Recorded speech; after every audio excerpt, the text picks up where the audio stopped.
Most people who talk about death experiences say the same things. A bright light, a sense of peace, a feeling of floating. They say death is comforting. They say there's nothing to fear. But not everyone comes back with a story like that. Some people don't see light, they don't feel peace, and they don't return alone. This is not a ghost story. This is not a religious story. This is a testimony. A recorded account from someone who was pronounced dead for 6 minutes and came back with memories that still don't belong to this world. The moment of death, my name doesn't matter. What matters is that I died, not metaphorically, not almost. I was clinically dead for 6 minutes and 42 seconds.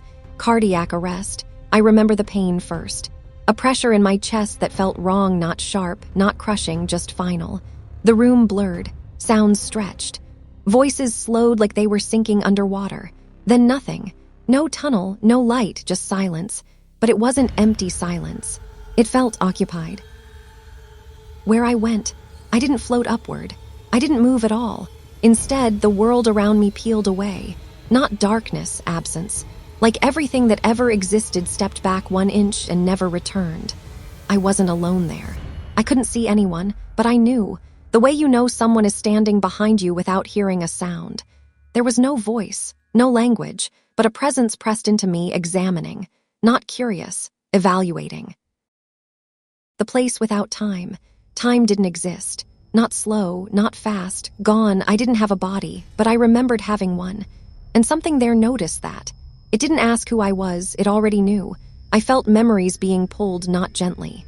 My childhood, my regrets.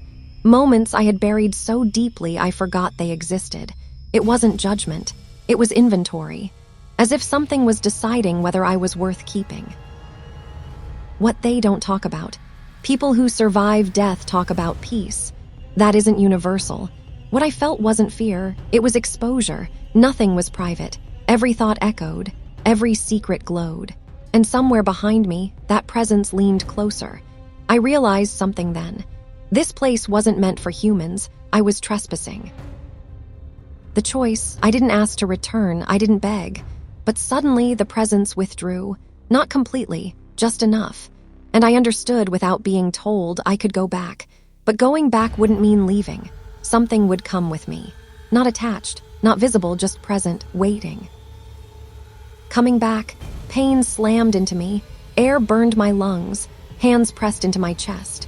Voices shouted numbers, I gasped. Eyes opened, I was alive, doctors celebrated, machines beeped, but I felt it immediately. The room was wrong. Too quiet between sounds, too much space behind things, and I knew with terrifying certainty I hadn't come back alone. The after effects. It started small, reflections lagging, shadows bending the wrong way, that feeling like someone standing just out of view. Electronics malfunctioned around me. Lights flickered when I thought about the place I'd been. And sometimes, late at night, I could feel something listening. Not to my breathing, to my thoughts. The realization, I stopped sleeping. Doctors said it was trauma. They were wrong, because trauma doesn't answer back. One night, half asleep, I felt the same presence, closer than ever. And a thought entered my mind, not mine. You were not supposed to remember. That's when I understood. Some people come back changed, others come back marked, and a few come back as doors. I don't talk about what I saw anymore, because the more I remember, the closer it feels. Death is not always an ending. Sometimes it's an introduction. And sometimes, when people say they came back, they don't realize something else came too.